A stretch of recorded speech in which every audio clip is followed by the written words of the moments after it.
Hamiləliyin birinci həftəsində əslində siz hələ hamilə deyilsiniz.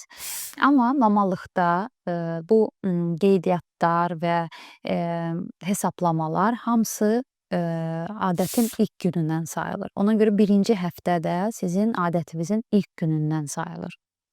Bu həftədə yumurta, oosit hələ ancaq yola çıxır, yolunu başlayır və siz hələ ki hamilə deyilsiniz.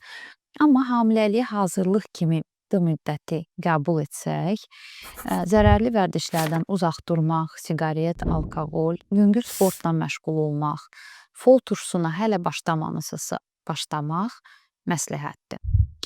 Bu son adət mövzusu pasientlərdə bəzən qarışıqlıq yaradır. Yəni bəzən sizin bu hamiləliyinizin ilk həftəsi hələ cinsi həyata başlamadığınız bir dönəmə denk gəlir və sual yarana bilər ki, hələ cinsi həyat başlamayıbsa, necə hamiləliyin artıq ilk həftəsi bu sayıla bilər? Bunu bilməlisiniz ki, bu sırf bu hesablamaları asanlaşdırmaq üçün. Çünki son adət tarixini pasientlər çoxu zaman bilir, amma mayalanma tarixini 90% pasientlərdən bilmir və bilmədikləri üçün də hamiləliyin həftəsini hesablamaq çətin olur.